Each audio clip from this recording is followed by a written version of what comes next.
The thing about Sycamore Lane is that it's the kind of neighborhood where nothing weird ever happens until, of course, you realize that literally everything is weird and no one seems to mind. The lawns are too neat, the wind chimes too synchronized, and the welcome mats all the same brand.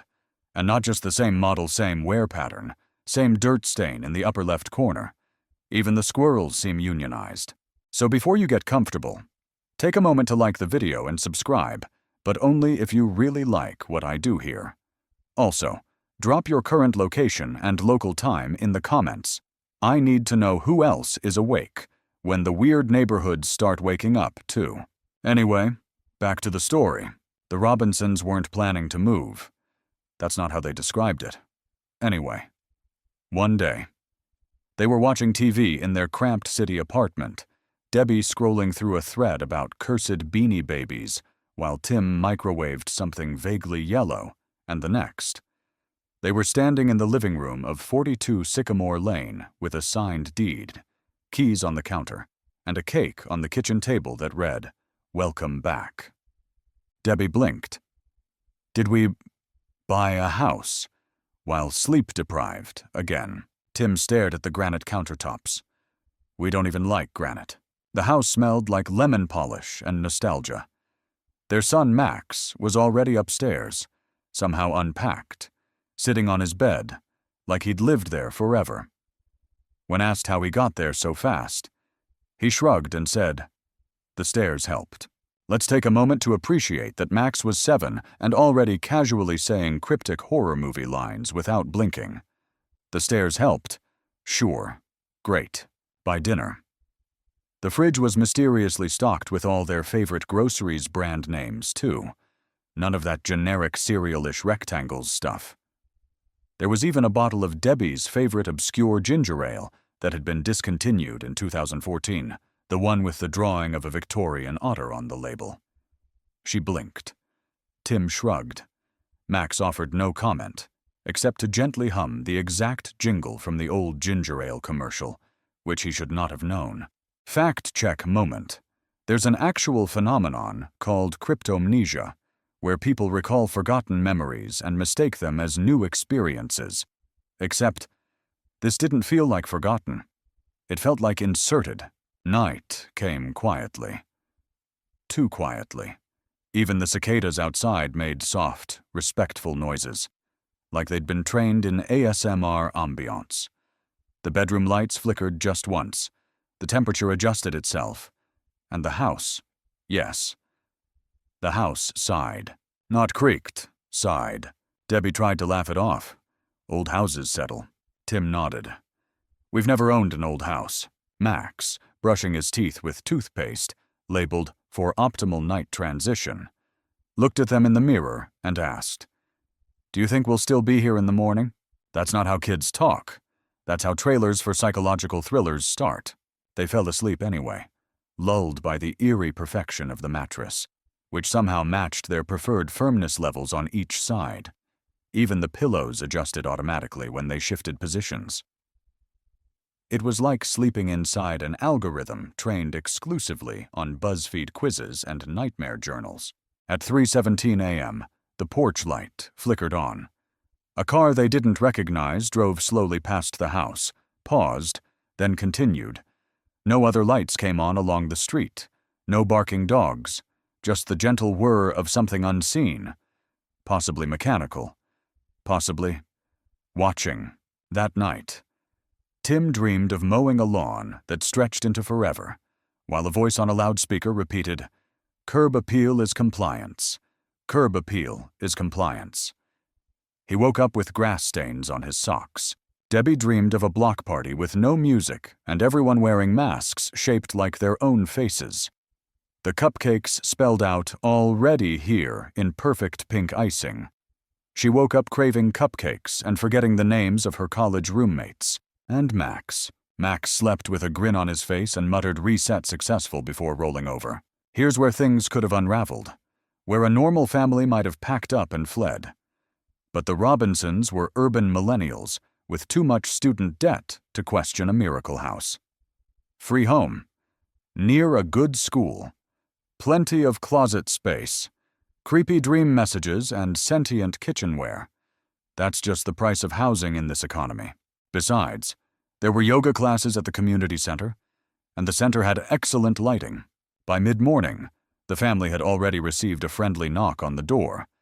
A woman in her 50s stood smiling on the porch, wearing a floral blouse, white slacks, and a name tag that read, Carol, Co-President, Baked Goods Enforcer.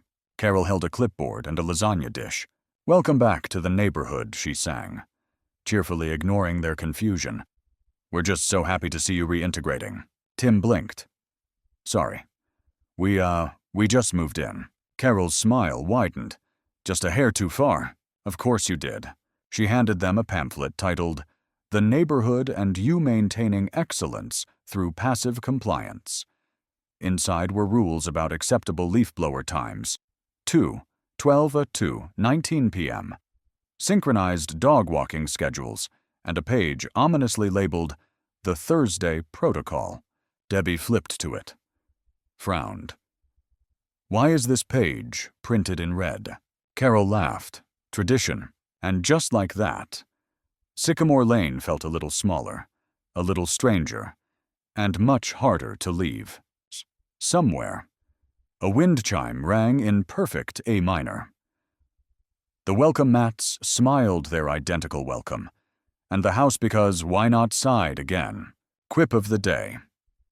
Buying a haunted house is cheaper when the ghosts handle the mortgage.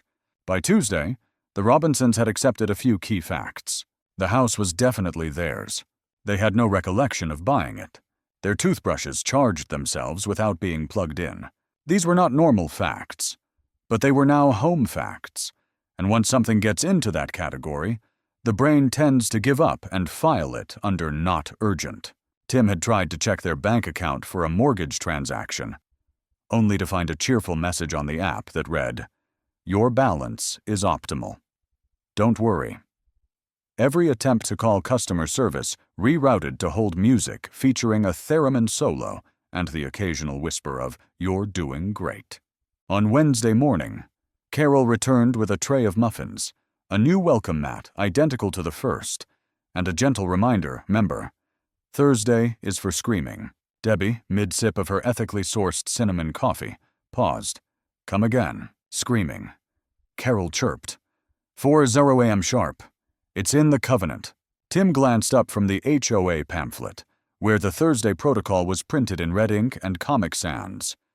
Is that metaphorical? Or, Carol's eyes twinkled. Just a brief expression of community togetherness. Keeps the timelines in sync. She patted their mailbox affectionately, then walked away, humming the same jingle Max had been singing since they arrived.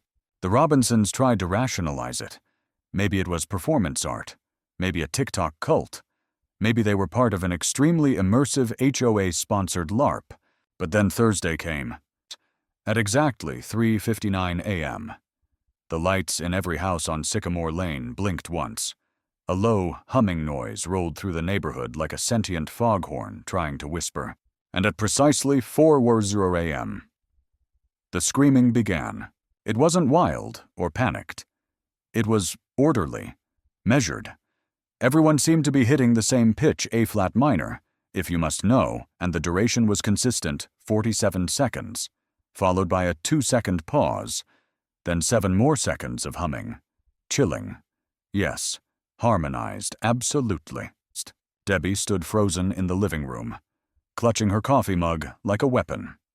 Tim peered through the blinds, half expecting a flash mob or mass exorcism. Max slept like a brick and drooled on his I voted for snacks pillow. And just as quickly as it started, it stopped. No sirens, no commentary, just a collective yawn, a few porch lights switching off, and the neighborhood returning to sleep like nothing had happened. Tim muttered, So, that's new. Debbie checked the pamphlet again. Below the Thursday protocol were the words, Do not forget to hydrate afterward. Screaming is dehydrating. A small cartoon of a smiling skeleton held a juice box. The next morning, Carol returned with popsicles. Great scream, she said, handing over 3 blueberry freeze sticks. "You're all really settling in?" Debbie asked the question anyone else would have asked days ago. "Where are we?" "Exactly." Carol raised an eyebrow. "Why? Sycamore Lane." "Of course." "Yes, but what city?" "What state?" Carol tilted her head. "State of satisfaction." "I hope—" She laughed. Debbie did not. Tim checked the GPS app again. It showed only a blue dot, surrounded by a message. "This location is perfectly adequate. No further exploration needed." This brings us to an actual scientific concept called liminality, the in-between state where normal structures break down. It applies to doorways, rites of passage, abandoned malls, and apparently cul-de-sacs with no geotag. It also raises an academic debate. Is location objective, or is it defined by perception and memory? The Robinsons were now living proof that even that debate could be haunted. On Saturday, a package arrived. No label, no barcode, just a small cardboard box filled with a single candle labeled "Scent of Before," a VHS tape with "Watch Second" written in marker, a note that read, "Stop asking where, start asking when."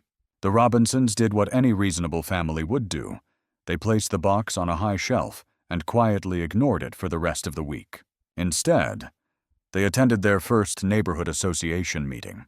Held at the community center, a large white building that appeared when needed and vanished after use. The meeting was chaired by Carol and her ever-enthusiastic clipboard. The agenda included lawn synchronization, temporal fence line adjustments, Thursday feedback circle, introduction to selective forgetting, a beginner's guide. The PowerPoint was suspiciously well designed. The coffee tasted suspiciously like every cup of coffee Tim had ever enjoyed in his life, combined. During the Q&A, a man named Bill raised his hand and asked, "Can I visit my brother in Cincinnati next weekend?" Carol's smile wavered. "We don't recommend travel." "But why not?" "Because your brother doesn't remember you anymore." "Bill." There was a long silence. Bill nodded slowly. "Right. I forgot." Everyone applauded. Muffins were served. The meeting adjourned. That night, Tim found a new crack in the bathroom mirror. It was shaped like the letter Y. When he looked closer, he saw something not a reflection, exactly, but a shimmer. Behind the crack, the bathroom looked slightly older, like it hadn't been cleaned in months. The towel rack was rusted, and the bottle of lotion had a different label. Then it blinked. Not Tim. The mirror blinked. He closed the door and made a mental note to bring it up. Never. Across the street. Janine. Yes, that Janine stood in her front yard, watering the lawn at night. She wasn't wearing shoes. Her watering can was empty. She made eye contact with Debbie from across the darkened street and mouthed the words, "Ask nothing. Watch everything." Then she raised the empty watering can to the stars and continued watering absolutely nothing. Off-topic detail of the day. The average American homeowner spends 70 hours per year on lawn maintenance. On Sycamore Lane, those hours might just be looping. On the following Thursday, Tim set an alarm for 3:58 a.m. Determined to understand what exactly the screaming was about. He crept downstairs with his hoodie zipped all the way up and an emergency apple in his pocket, because somehow that felt responsible. At precisely 4 doors the street erupted again in its harmonious shriek, an eerie, haunting symphony that sounded like a Gregorian choir rehearsing in an active earthquake. This time, Tim screamed too. Not out of fear or peer pressure, but because something in his chest insisted on it, like a lung tax. When it ended, he gasped for air and whispered, "What is wrong with me?" From behind him, Max replied cheerfully, "That was your best one yet." Dad. Max was holding 2 juice boxes. One was already punctured. Neither of his parents remembered buying them.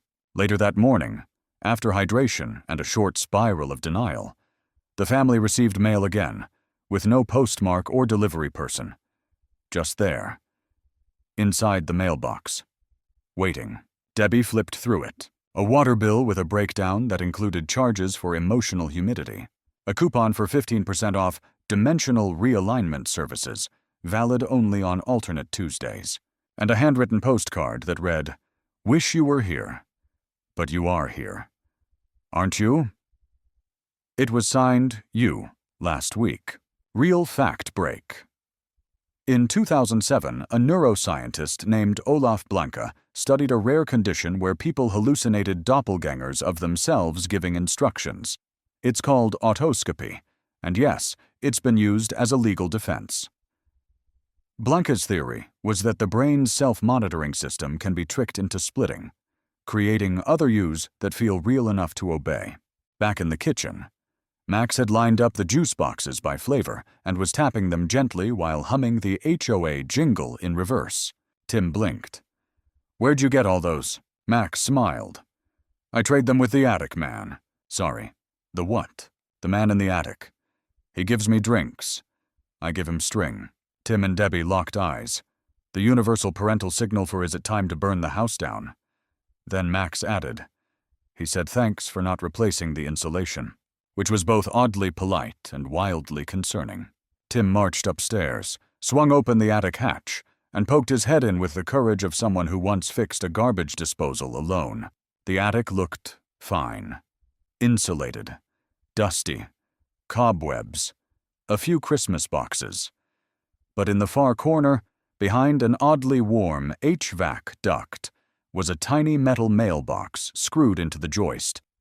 On it, a brass nameplate reading "Resident Self Previous."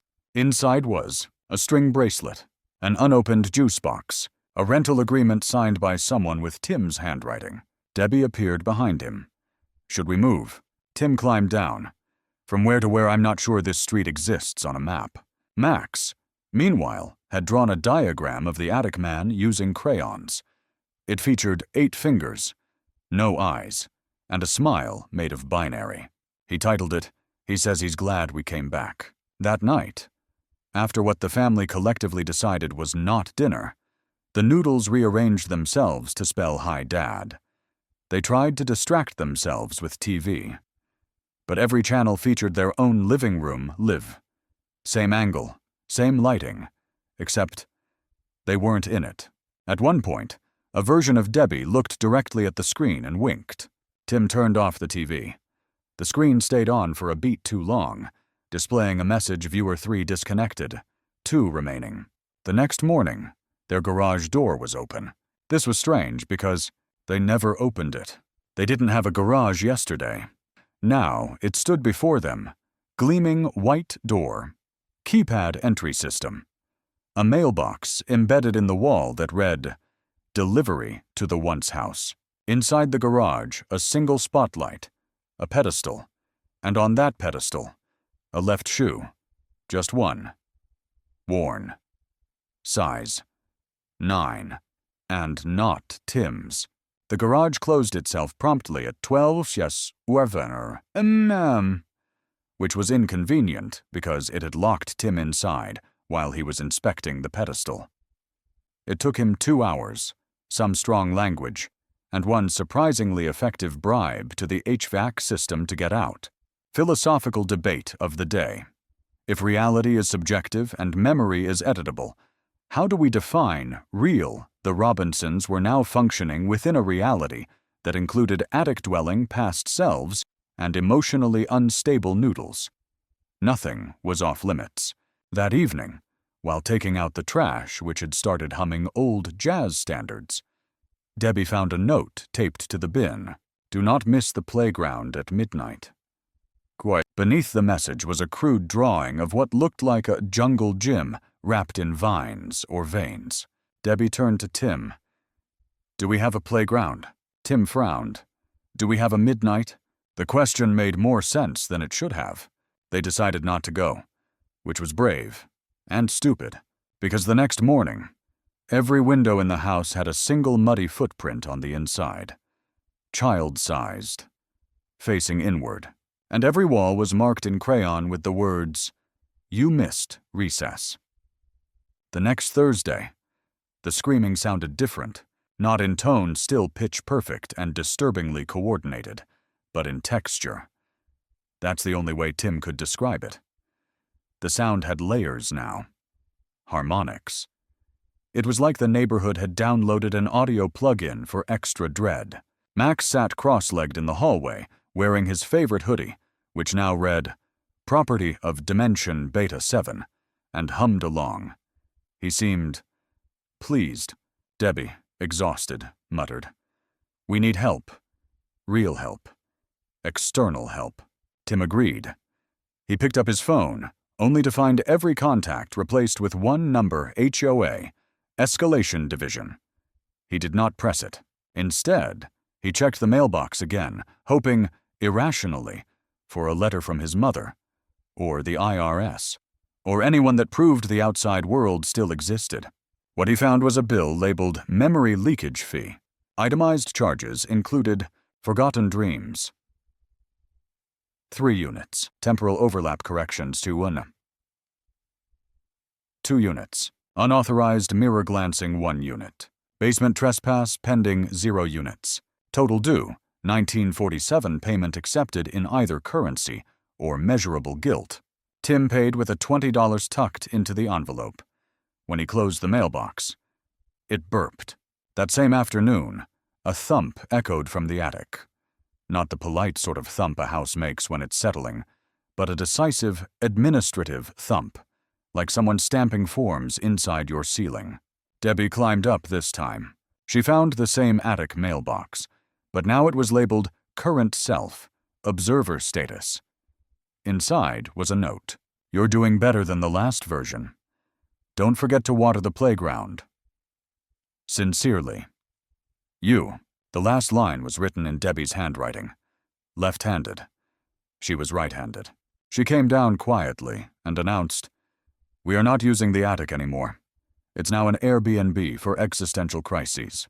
That night, Max sleepwalked into the kitchen and opened the fridge. He stared at the inside light and whispered, "This was the window."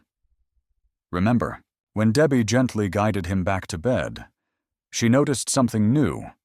On Max's arm, drawn faintly in purple marker, was the layout of a playground.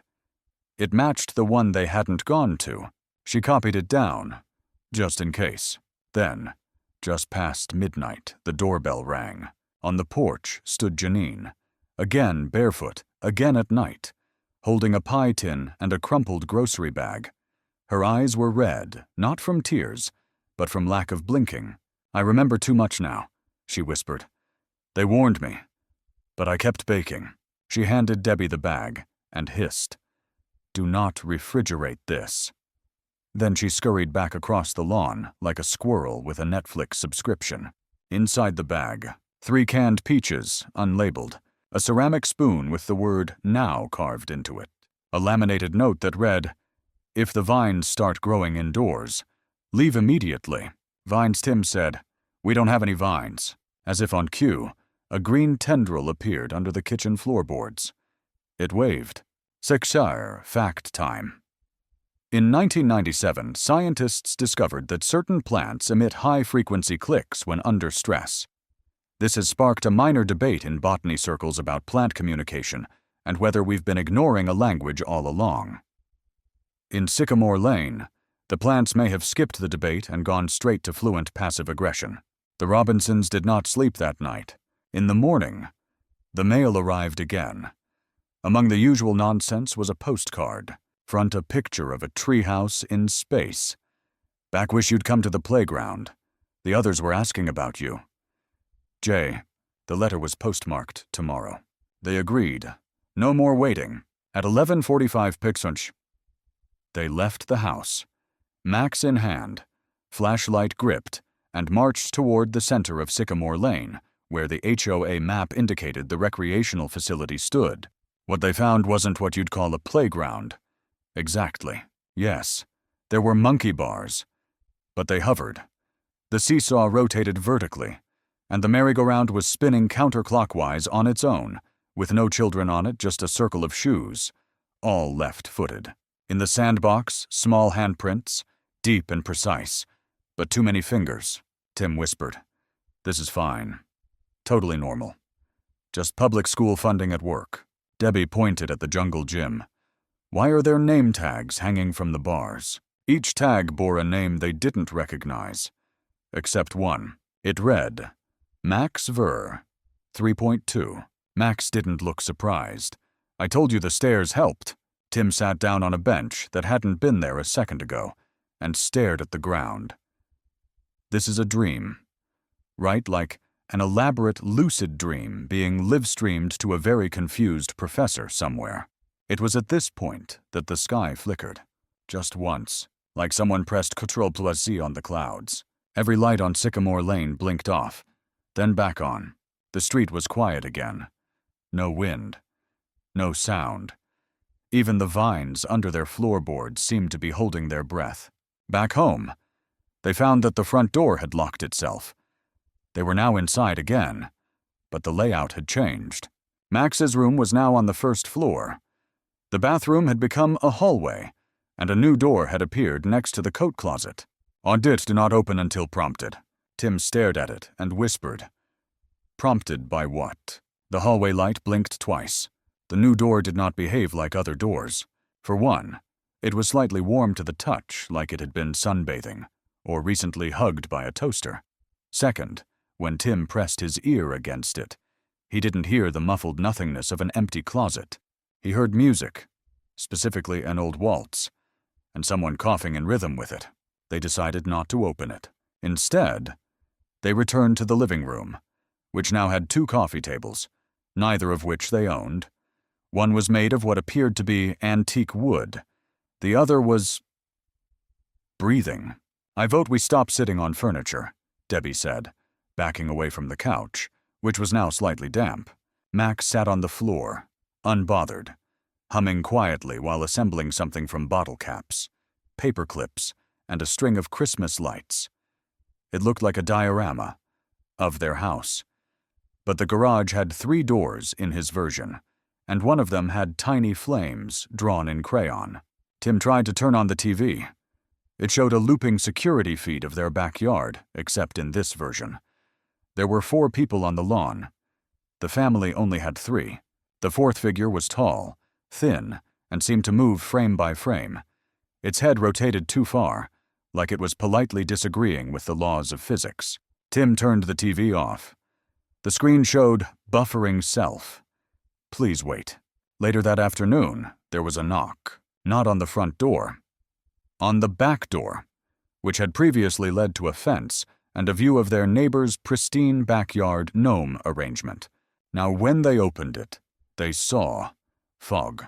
Dense, amber-tinted fog that smelled like paper and rain.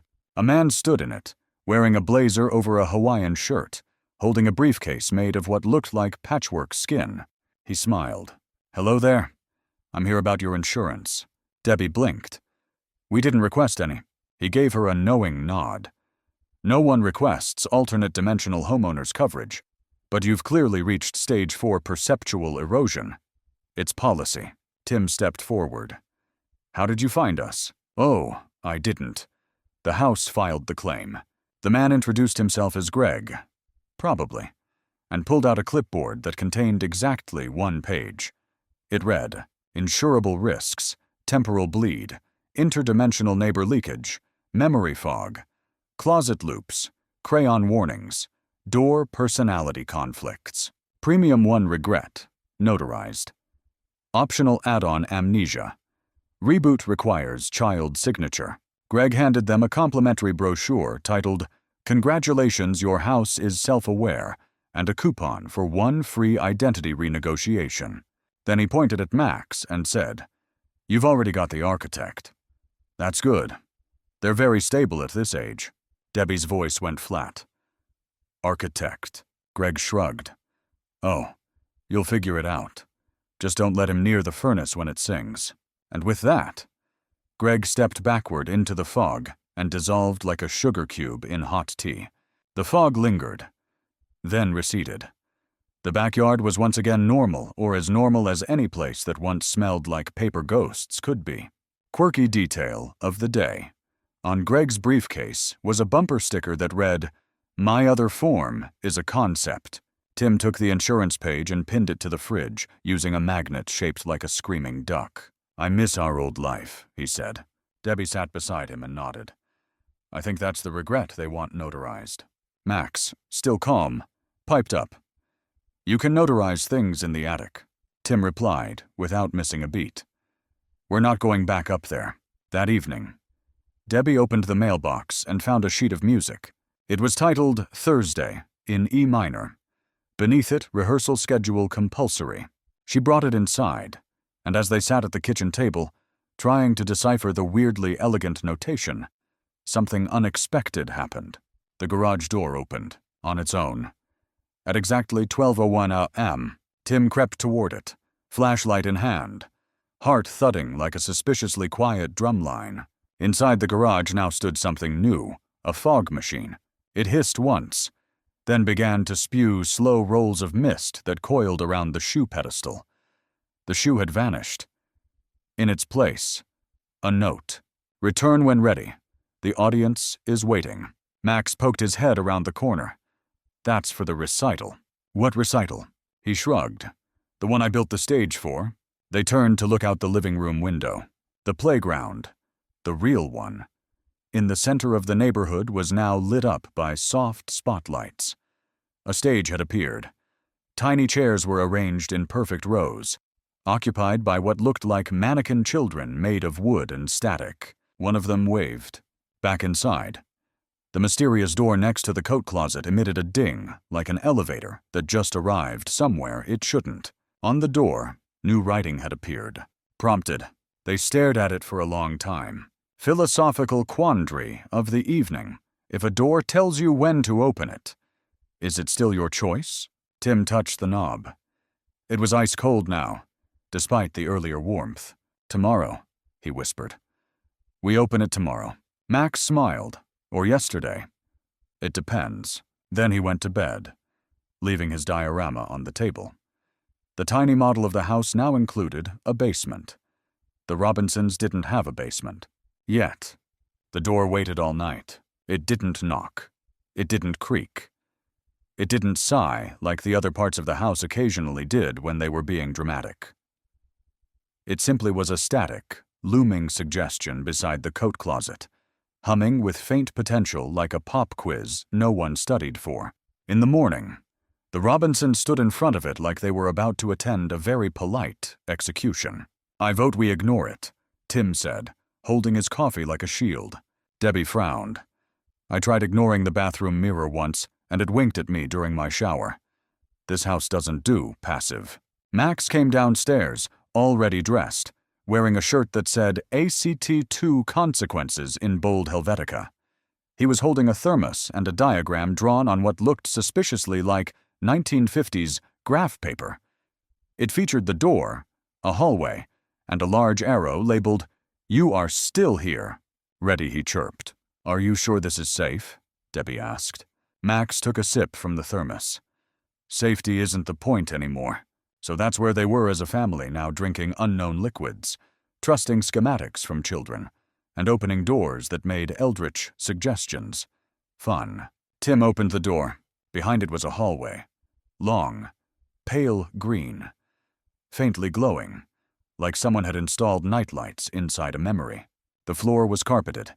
The walls were lined with photos, not of them, but of versions of them. In some, Tim wore a mustache. In others, Debbie had a bob haircut she'd never tried. One image showed Max with two identical twins, all labeled Max, 3.1, 3.2, and Stable Patch, 3.3. At the end of the hallway, a mirror. Not just any mirror. The mirror the one from their bathroom. Except this version wasn't cracked. It was perfect, smooth, inviting. Debbie stepped closer and realized her reflection wasn't mirroring her movements. Instead, it was mouthing something silently. Over and over, "You're not supposed to be here yet." Fact time. There's a real theory in theoretical physics called the many worlds interpretation, which suggests that every choice creates a branching universe. In some of those branches, you've already read this story.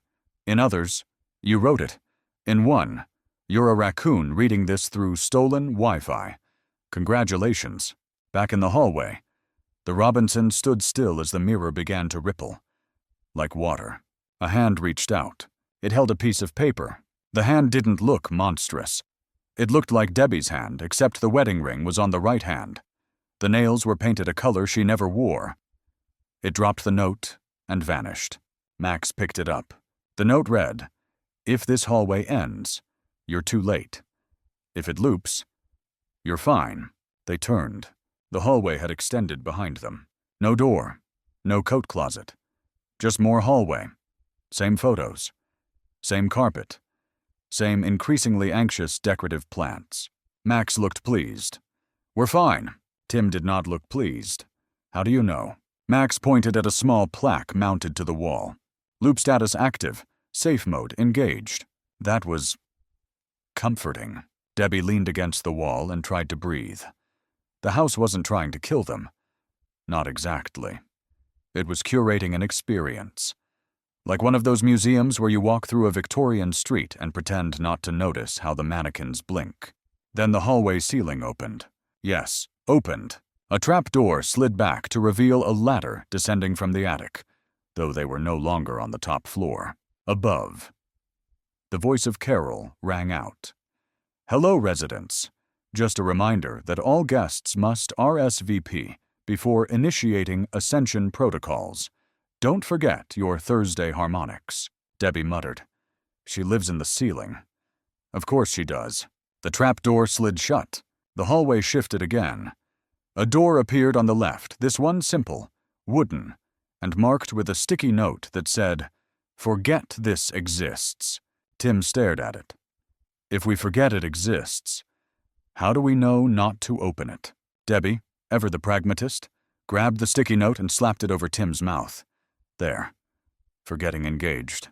She opened the door. Inside was an office neatly organized, with a ticking clock, a desk lamp, and dozens of identical files stacked in alphabetical order. Each file bore the name of a neighbor, including the Robinsons. Tim flipped open his memory transplant successful. False mortgage deployed. See ginger ale subroutine. Behavioral sync acceptable. Stairwell imprint functional. Child unit architect status confirmed.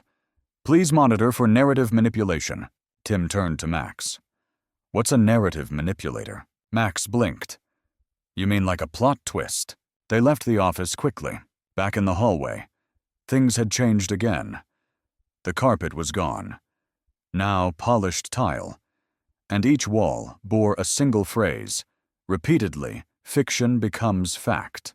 When read aloud, Max began to whistle. Debbie took out her phone to photograph the phrase. Her screen lit up, but instead of a camera interface, it displayed a countdown. Reintegration in 0632. What happens when it reaches 0, she asked. From behind them, the mirror whispered, You go back to not asking. Tim took her hand. We walk, he said. We don't run. We don't panic. We walk until the hallway loops again. It did, eventually. After 13 minutes and a brief detour through a kitchen that served hot tea automatically and asked for their childhood fears in return, they emerged back into their living room. The mysterious door had vanished. Their coat closet was now filled with pine cones and an apologetic note. Sorry. We had to buffer your entry. Thank you for your patience. Max curled up on the couch and promptly fell asleep. Debbie sat down beside him and stared out the window, where the fog was thicker than usual. Tim opened the fridge and found a sheet cake with the words, Happy Loopiversary, underneath. In smaller text, Do not eat after Thursday. He sliced 3 pieces anyway, because if you're going to be trapped in a self-aware, dimensionally unhinged house with a child architect and a hallway that critiques your curiosity, you might as well enjoy the baked goods. At 3:33 p.m., the next day, the sky glitched, not in a poetic, the clouds moved too fast kind of way, but in an actual graphics card failure kind of way. Everything above Sycamore Lane flickered once, like someone forgot to texture the atmosphere. Then the color shifted 6 degrees toward magenta, before correcting itself with a sigh of static. And then, as if to seal the deal, every dog on the street began walking backward, literally, leashes dragged behind them, paws moving in eerie reverse choreography, eyes focused forward while their bodies obeyed an unseen rewind button. Carol passed by, walking a golden retriever that looked haunted. She waved. Solar inversion hiccup. Nothing to worry about. The Robinsons, who were very much worried, watched from their living room window while Max calmly ate a bowl of cereal labeled REM-safe flakes, Micahris, fortified with anti-disclosure fibers. Debbie whispered. How do you even eat cereal when reality just skipped like a corrupted DVD? Max shrugged. It tastes better when things glitch. The milk gets warmer. Like soup. Tim took a slow breath. Okay. New rule. No more food that's self-aware. Suddenly, the toaster popped up a slice of bread that read, rude, in burned letters. The glitch wasn't just the sky. Birds paused mid-flight and vibrated before moving again. The mail carrier walked up the sidewalk with a wavy outline and 2 shadows, then melted into fog before reaching the box. The television refused to turn on, displaying instead a single line, Patching Day, please do not observe closely. And on the Robinsons' whiteboard calendar, Thursday had been replaced by the phrase, that night, they received their most bizarre visitor yet. There was no knock, just a chime, like a doorbell that had been digitized and then translated into whale song. Standing on their porch was a man in a sharp suit, mirrored sunglasses, and a tie that shifted colors every few seconds. He was holding an umbrella under a clear sky and a clipboard labeled Intra-Reality Audit, Sycamore Node. Good evening, he said smoothly. I'm with Oversight. Tim opened the door cautiously. Are we in trouble? The man smiled. You're behind on updates. Sycamore Lane has not performed a scheduled narrative refresh in 4 loops. That's a Class 2 drift violation. Debbie blinked. Is that bad? The man leaned in slightly. Do you remember how you got here? No, exactly. He pulled a crystal pen from his pocket and clicked it ominously. We'll need to perform a neighborhood-level coherence audit. Please prepare all metaphors, flashbacks, and unresolved trauma for inspection. Max, watching from the couch, lifted his juice box. We're not supposed to keep those in the open. You'll make the house nostalgic. The man from Oversight paused. Smart kid, architect. Max gave a tiny nod. Good. Don't let him near the swings. The man handed them a pamphlet titled So Your Reality is Delaminating Now. What inside were such gems as accept and integrate memory splinters, avoid mirrors during sky corrections, beware neighbors who seem too real. They are often probes. He handed Tim a flashlight. You'll need this. It only works on metaphysical intrusions, so please don't try to find your socks with it. That's not covered. With that, he vanished in a puff of binary. Not smoke. Binary. Zeros and ones scattered into the night air like static fireflies. Quirky detail of the day. His clipboard had a sticker on the back. Reality's just a beta test. That night, Tim dreamt of an infinite parking garage filled with shopping carts, each containing a version of himself, some smiling, some weeping, one eating an unpeeled banana while laughing maniacally. When he woke up, there was a single shopping cart parked on their lawn, inside a banana peel. Meanwhile, Debbie found her reflection missing. Not wrong, not delayed, just gone. The mirror in the hallway now reflected only Max and Tim. When she stepped in, it stayed blank. A sticky note appeared in the top corner for self not found. She waved her arms. Nothing. She touched the mirror. It felt cold. Then it felt like a cheek. Then it whispered, "Don't forget you." An actual academic debate worth noting here in psychology. There's something called derealization, a dissociative state where the world feels unreal. Combined with memory gaps and spatial distortion, it's often linked to trauma or ironically prolonged exposure to suburban routine. Sycamore Lane seemed to be actively simulating derealization as a feature, not a bug. By morning, the dogs were walking forward again, albeit with mild suspicion.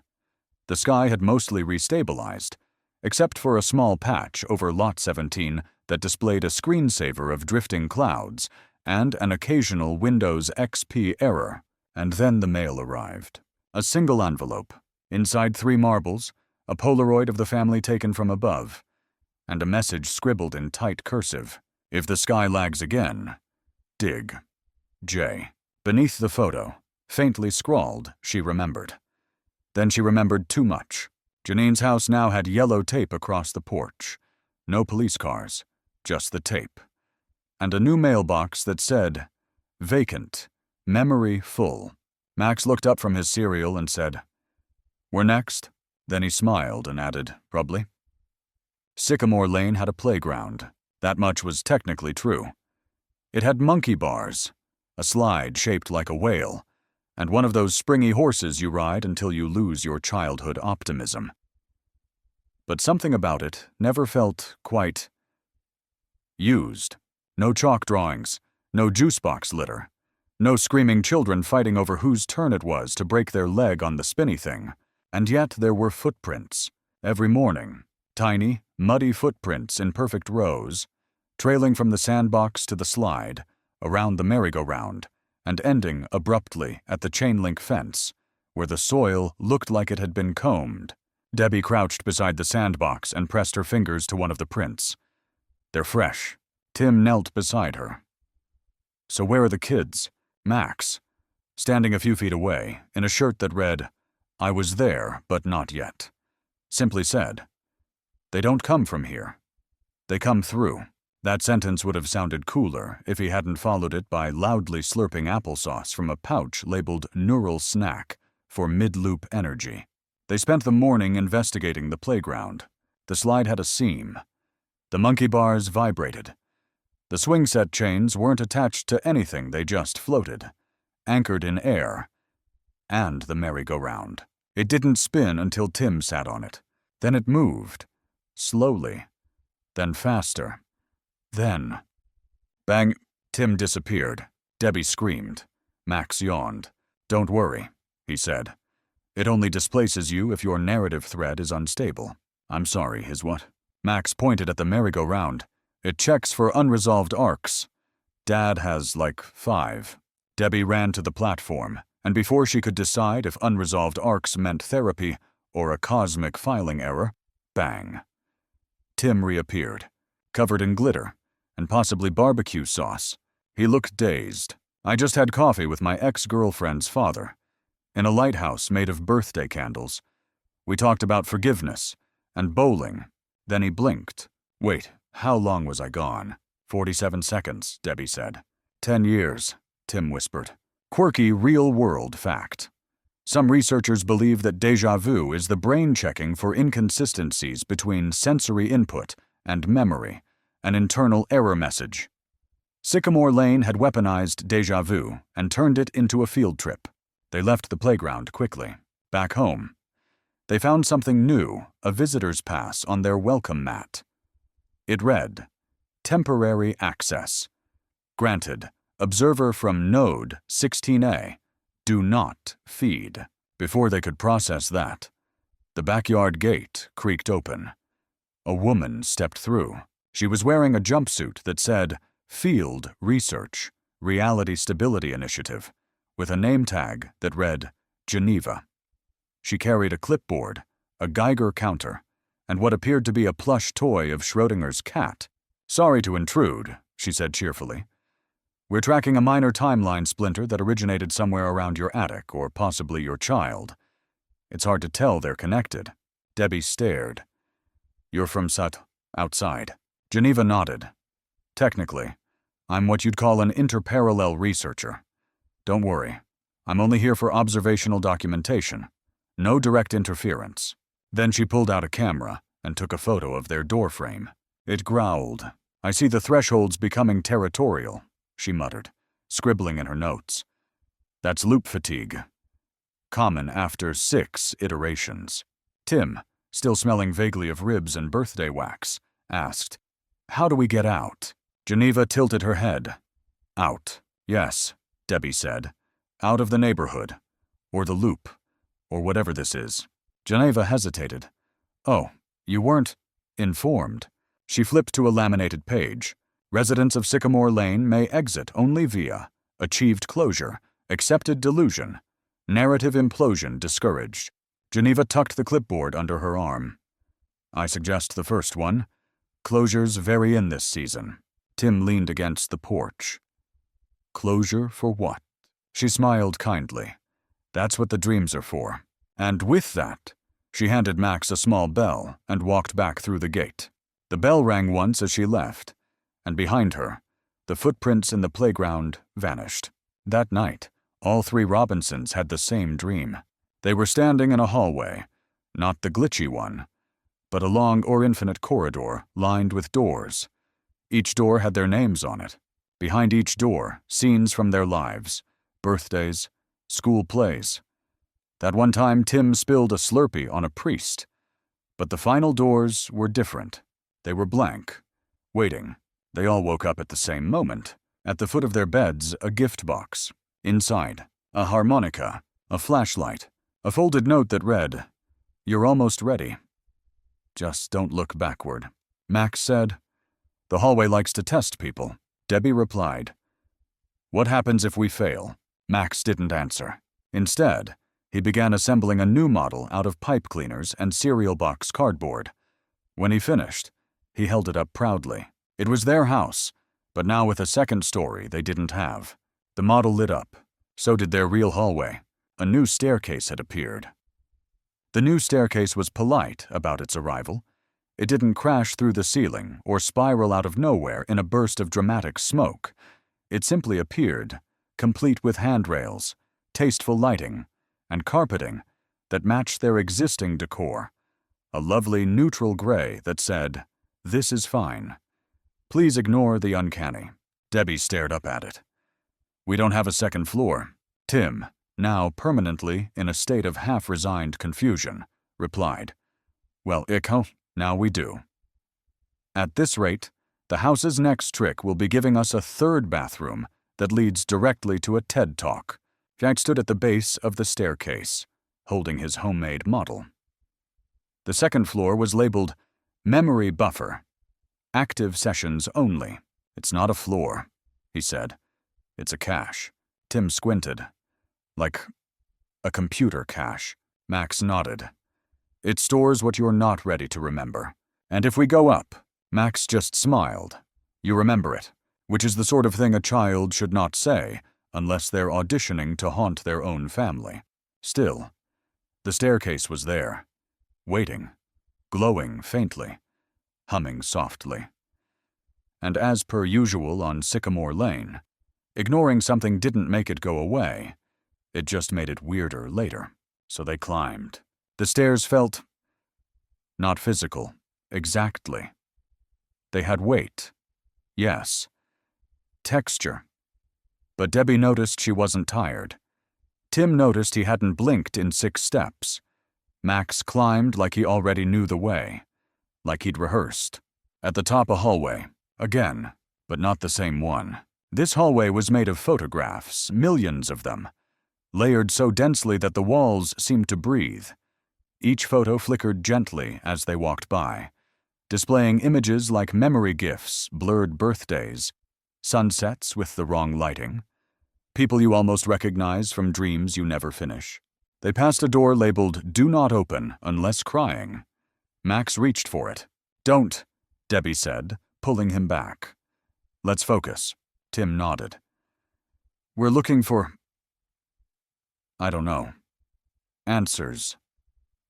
A way out. Someone to blame. As if on cue. The lights overhead flickered and the hallway lagged. Not metaphorically, literally. The entire space stuttered, skipped back 3 seconds, then resumed.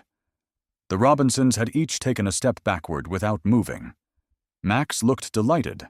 "Here we go," he whispered. The lights turned red. A loudspeaker crackled. "Nodiba, des anger detectus. Please remain calm. A representative will be with you shortly." And then the walls began to rearrange themselves. Rooms bloomed into existence mid-wall. Doors spun like roulette wheels. A stairwell appeared on the ceiling, pulsing like a heartbeat.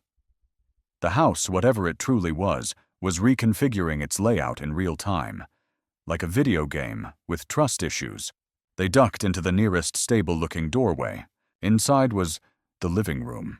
Their living room, but wrong. This version was slightly older, dustier, a different couch. A TV playing an endless loop of security camera footage showing them. Sitting in the living room, watching themselves. Each version slightly out of sync. On the coffee table, a newspaper.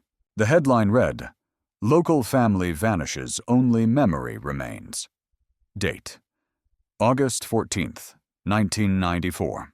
Debbie whispered, "That's my birthday." Tim picked up the paper.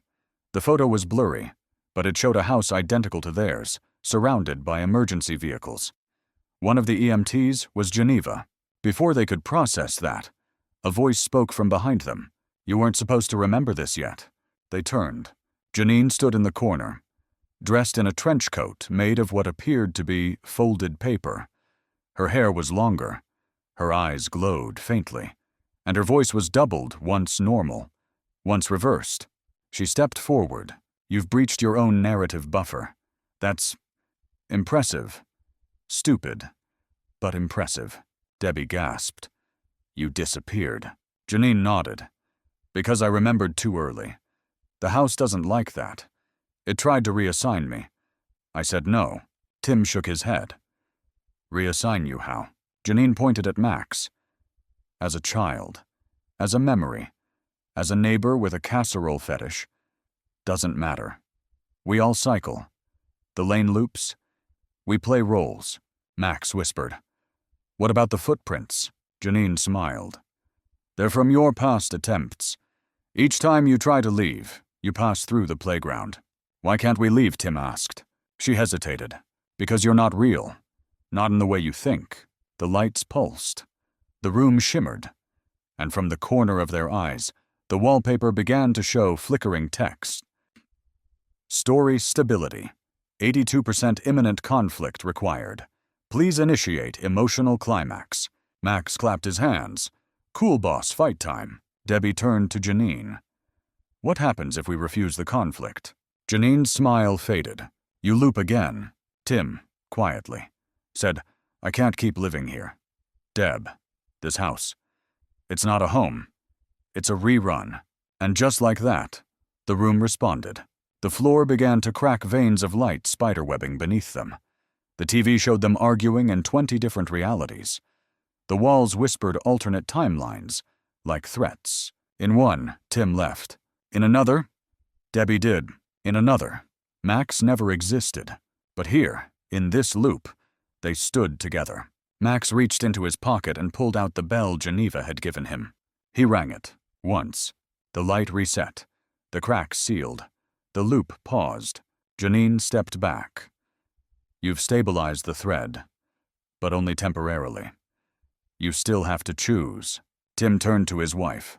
"We finish this, whatever it is, together." The house, finally, was quiet, except for the faint sound of applause. The applause grew louder as they stepped out of the faux living room.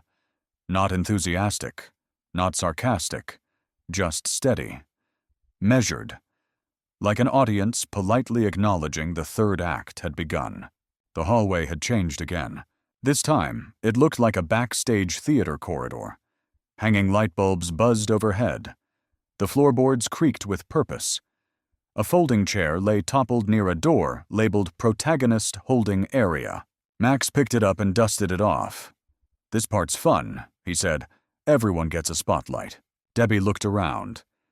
"Is this supposed to be symbolic?" A sign above flickered on cue. "Yes, it's always been a metaphor." Tim groaned. "Of course it has. They passed dressing rooms labeled with strange titles. The father who almost changed. The version of you who stayed. The child who doesn't repeat himself. In one open room, a version of Tim sat quietly at a vanity, applying stage makeup. He looked older, sadder, a little tired. He caught Tim's eye and said nothing, just gave him a thumbs up and mouthed, "Go finish it." Debbie peeked into a room marked Undecided Mothers and immediately slammed it shut. Nope, that one's full of bees, which raises an important academic debate. Do metaphors have expiration dates? Because at a certain point, if a hallway literally turns into a metaphor, are we inside a story, or is the story inside us? In the next room, they found their original front door. Same wreath, same mailbox, except now the mailbox had a note pinned to it. Move out day final warning. Tim touched the doorknob. It turned. It opened. Outside Sycamore Lane. Bright sun. Fresh air. The same perfect hedges. The same passive-aggressive wind chimes. But the neighbors were paused. Mid-step. Mid-wave. Mid-sip of mid-something. They were frozen. Carol stood on her front lawn, holding a bundt cake like it was radioactive. Her face was smiling, but her eyes were blank. Her name tag now read, "Rendering." Max whispered, "We're in cutscene mode." Then the sky blinked. This time, not a glitch, not a lag, a full blink. The clouds vanished, revealing a dome. High above code, rows and rows of shifting numbers, flickering variables, and occasional lines like, "If protagonist realizes, then initiate epiphany scene." Elza Loop, Swarsas, 1. The ground rumbled. From the center of the street, a platform rose. It was circular, glowing, and covered in buttons labeled Deny, Repeat, Exit, and one massive button in the center labeled Choose. Max walked toward it. Debbie reached for him. "Wait, baby, what happens when you press that?" He smiled. "I think we get to leave." Tim joined them on the platform. "But, go where we don't know what's real anymore." Max looked at his parents. Eyes serious in that too old for 7 way only a child raised in narrative instability could manage. "I don't think any of it was ever real. Not like we thought. But we're still us." That's enough. Suddenly, a shadow moved. From behind Janine's house, if you could still call it that, emerged the figure from the security footage. The tall one. The one that moved like a slideshow. It stepped onto the sidewalk. Tim stepped in front of Max instinctively. Not now. Not again. But the figure raised its hand, palm up. It was holding a letter. Max stepped forward and took it. It was written on Sycamore Lane stationery. "You've done well. We are pleased. Most residents never reach the platform. But know this. You don't exit by leaving. You exit by letting go." Max blinked. "Oh," Debbie whispered. "What does that mean?" Max didn't answer. He looked down at the buttons. Then he reached into his hoodie pocket and pulled out the harmonica Geneva had left. He blew one note. A minor. The platform responded. It rose, slowly, as the dome above shimmered, revealing stars. But not our stars. These were clustered wrong. Too symmetrical. Like constellations written by a poet with OCD. Tim turned to Max. "Are we really going?" Max nodded. Debbie grabbed their hands. Together. Max always. The figure stepped back. The neighbors resumed their loops. Carol poured invisible tea. Bill remowed the lawn that wasn't growing. The house behind them exhaled, and the platform disappeared into light. Back inside the house, a single sticky note remained on the fridge. "Final loop complete. Closure achieved? Please enjoy your next iteration responsibly." And in the attic mailbox, a key, a thank you note, and a juice box. Flavor memory grape. The next morning, the Robinsons woke up in the same house, same layout, same walls, same smell of polite, lemon-scented dread, except things were different. For one, The mysterious staircase to the memory buffer was gone. In its place was a cheerful houseplant in a clay pot, labeled "You Did It." It wiggled when they walked by, but in a supportive way. Tim cautiously opened the front door. No dome above, no paused neighbors, just the regular sun, suspiciously blue sky, and a newspaper sitting on the doorstep with today's date, August 15th, 1994. Again, inside a headline about a local bake sale and a crossword puzzle already half completed in their handwriting. Tim's handwriting, with clues he didn't know the answers to, but apparently had. Max trotted in from the kitchen, juice box in hand, wearing a shirt that read, "Rebooted. Reasonable. Sleep well?" he asked. Debbie groaned. "Define well." Max shrugged. "We didn't dissolve. That's usually a good sign." The television clicked on by itself. Not a glitch this time. An actual click. On screen was Geneva. Behind her, a chalkboard labeled "Aftercare." She smiled politely. "Hello. Residents. If you're seeing this message, congratulations. You've completed your loop, achieved narrative closure, and avoided both existential collapse and pineapple-based paradoxes. Well done." Tim blinked. "Wait. Pineapple." Geneva continued, "You may notice some lingering side effects, such as residual unreality, occasional déjà vu with products that no longer exist, the uncanny ability to smell time. These are normal and should fade in approximately 4 Thursdays. Debbie crossed her arms. "So what now?" "We just live here." Geneva nodded on screen. "Correct. Sycamore Lane is now unlocked. It is yours? For real. This time. You're not part of a loop anymore. You're writing the story." She paused. "Try not to break it." The screen faded to black. Tim turned to Max. "Is it over?" Max considered this. "The big part is, but I think we'll still get weird Tuesdays." Just then, the doorbell rang. They opened it to find a small box labeled "Welcome to Reality Prime." Inside, a map of Sycamore Lane, now with labeled exits. A coupon for 1 free self-confrontation therapy session. A note from Carol that read, "If you need me, I'm still in the vents. I just like it there." The neighborhood was alive. Yes. But now it felt more like a partner in weirdness, not a trickster god. The hedges still trimmed themselves. The wind chimes still played minor-key jazz, and the mirror only blinked when you winked first. Real scientific aside hyper-reality, a term coined by Baudrillard, refers to a condition in which reality is replaced by simulations so convincing. People forget the original ever existed. Sycamore Lane had been that simulation.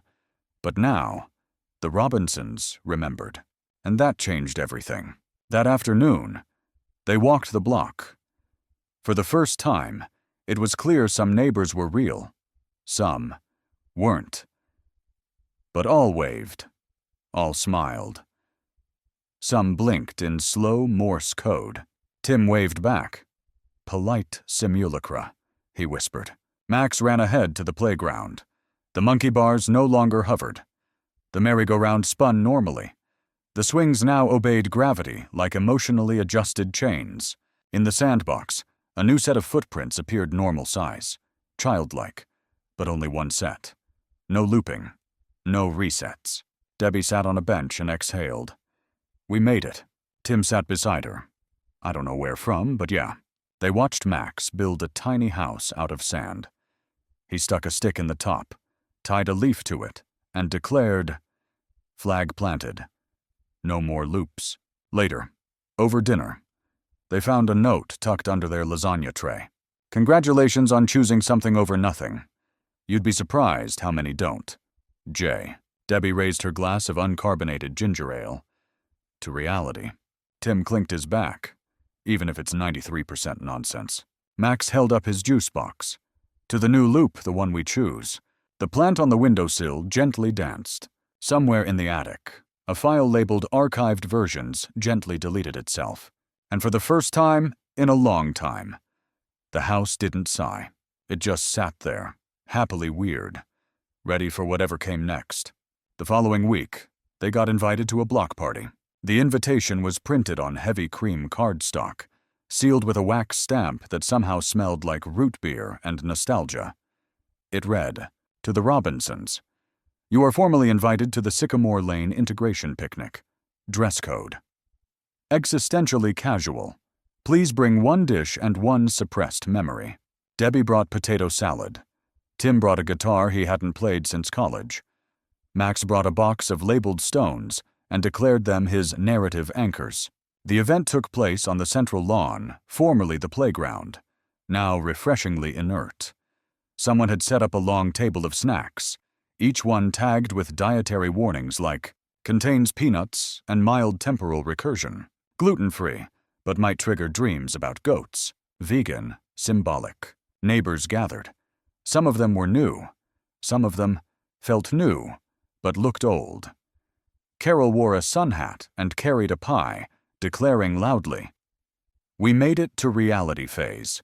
How fun before handing out bingo cards with cryptic symbols instead of numbers." Tim leaned over to Debbie. "Did we ever actually meet these people before?" She glanced around. "I don't know. But they all seem emotionally available and dimensionally solid. So I'm letting it go." They mingled. Geneva arrived briefly, wearing jeans and a t-shirt that said "Loop Survivor," shook Tim's hand, gave Max a thumbs up, and handed Debbie a business card made of edible rice paper. It dissolved in her fingers and left behind the faint taste of vanilla and vague understanding. Then, in the middle of the picnic, it happened again. The sky flickered, just for a moment, a ripple, like someone skipped ahead 1 second. No one panicked this time, just a few quiet nods. A dog sighing dramatically, and Carol cheerfully shouting, "Buffering complete." Tim muttered, "Like I said. Weird Tuesdays." Later that night, they unpacked the leftovers from the picnic and found something odd. Inside the container of leftover cookies, a small envelope, sealed, no name. Inside a key, tiny, silver, with a tag labeled, "For room 204. There was no room 204 in their house." Debbie held it up. Another loop. Tim shook his head. Maybe just a bonus level. They tucked the key into the junk drawer, the same way normal people bury keys they don't recognize, but feel too nervous to throw out. "You know the one." Martha's meanwhile had started drawing again. This time, he wasn't making diagrams. He was sketching people. All of them looked familiar. One wore Tim's college hoodie. One had Debbie's smile, but shorter hair. One looked like Max, but older. Above the page he wrote, "Them not lost. Just between." That night, Max dreamed of the hallway again, but it didn't loop. It ended at a wide open window. Beyond it, trees, stars, and something that smelled like campfire, and hope. When he awoke, the bedroom window was open. A breeze blew in, carrying the faint sound of distant applause. Fact of the night. Some physicists believe the universe is not infinite, but looping like a giant, four-dimensional Pac-Man map. You can leave, but eventually, you come back around to where you started, with a new perspective, a better flashlight, and ideally, fewer unresolved traumas. The Robinsons were still on Sycamore Lane, still in the same house, still slightly confused. But now they laughed more. They asked fewer questions about the architecture. They let the attic stay quiet. And every Thursday at 4:00 m.m., they screamed together, not because they had to, but because they chose to. They harmonized. The neighborhood listened, and somewhere, a new welcome mat was printed with the words, "You remember? Enough now. Welcome back." The junk drawer began humming, not loudly, just a low, pleasant vibration, like an old cell phone receiving texts from another dimension. The kind of buzz you could almost ignore, if not for the fact that it only happened when someone said the word change. Tim tested it, cautiously. Maybe we should rearrange the furniture. For a change. Blur. He opened the drawer. The key labeled Room 204 was glowing faintly. Beside it, a sticky note he definitely hadn't written. "The house appreciates your curiosity. Proceed when ready." Debbie looked over his shoulder. "I hate how polite it is when it's about to get weird." They spent the morning walking the house, floor to ceiling, every corner, every closet. No room 204, no mysterious new doors, no trapdoors, hatches, or walls that blinked and politely asked riddles like last time. That is, until Max tapped the hallway wall 3 times, whispered, "It's okay. They're with me," and stepped back. A door appeared, smooth, plain, matte black. No handle. Tim stared. Why does it listen to him? Debbie shrugged. He did architect this version. Max shrugged. 2. Room 204 only opens when you're not looking for it. But now you're ready. So it's showing off. The door clicked. They stepped inside. No hallway this time. Just a single room. Empty, at first glance. But slowly, it assembled itself around them. Photographs floated down from the ceiling, organizing into neat rows on invisible shelves. Furniture materialized their first apartment's couch, Tim's old beanbag chair, Debbie's grandmother's lamp, flickering faintly in welcome. It was a memory room, or more specifically, a room built from forgotten things. In the center, a record player began to spin. A song played Debbie's favorite from high school, the one she'd sung on long car rides but hadn't thought of in 15 years. She sat down slowly, eyes wide. Tim picked up a small snow globe from the side table, inside a miniature version of their house. Inside that, a tiny figure at a window. It waved. Max moved to the corner and began stacking toy blocks that spelled out, "You kept enough to build from." Fact. Break. There's a cognitive theory called reconsolidation, the idea that every time you remember something, you slightly rewrite it. Your brain isn't a filing cabinet. It's a jazz musician covering your life on the fly. Room 204 was jazzing hard. A shelf extended from the wall. On it, dozens of VHS tapes, each labeled with moments the Robinsons had once forgotten. Debbie's 7th grade talent show, the recorder solo, she tried to block out. Tim. Age 5, the turtle funeral. Max's first loop, unauthorized access. They didn't press play. Just seeing the labels was enough. But one tape glowed. It was blank, save for a note taped to it. Future memory. Insert when ready. Tim whispered. "Do you think it's our next life or loop?" Max grinned. "Nope. That one's optional. We finally earned free will." The room hummed in agreement. Outside, the house creaked not in menace, but in comfort, like a cat stretching its limbs after a long nap. They left room 204 and turned back. The door was gone. Not hidden, not waiting. Gone. And in its place, a narrow hallway, lined with doors that no longer threatened, but invited. Each one had a single word. Rest, create, forget, remember. Laundry caution metaphors inside. Tim chose create. Debbie chose rest. Max chose remember. They walked separate paths, just for a while. Debbie found a sunlit room with a hammock and a book that read itself aloud in her mother's voice. She cried, exactly once. The house handed her tissues from a hidden drawer labeled emotional support. Tim found a studio with a blank canvas and every color he'd never dared use. On the wall, his own handwriting, reminding him he used to love this. Max found a mirror. It showed him older, wiser, happier. Behind the reflection, a door labeled him. He didn't open it. Not yet. After an hour or maybe a year, they found each other again in the kitchen. Lasagna was in the oven. The fridge had defrosted a celebratory cake. Their welcome mat now said, "You stayed." Good.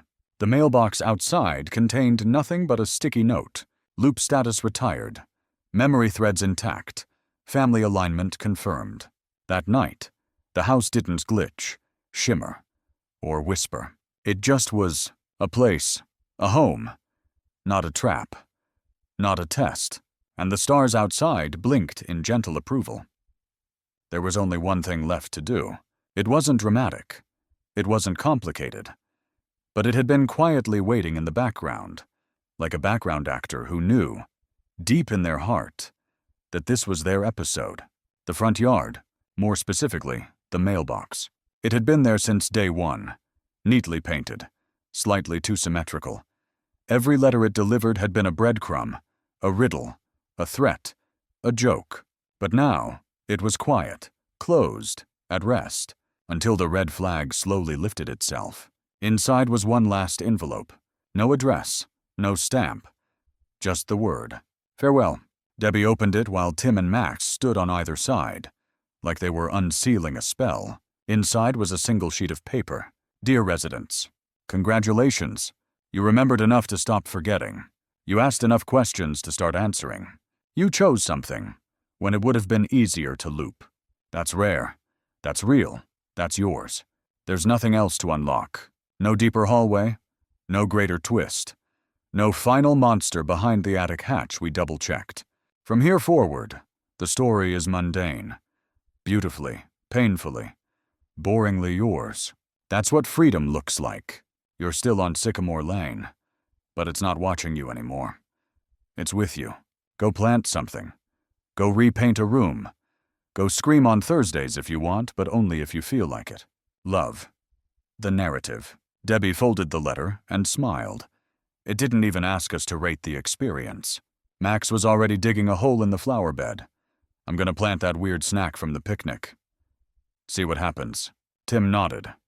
"I'm just happy the toaster's not mad anymore." From inside the kitchen, ding, a fresh slice of toast popped up with the word "thanks" seared into it.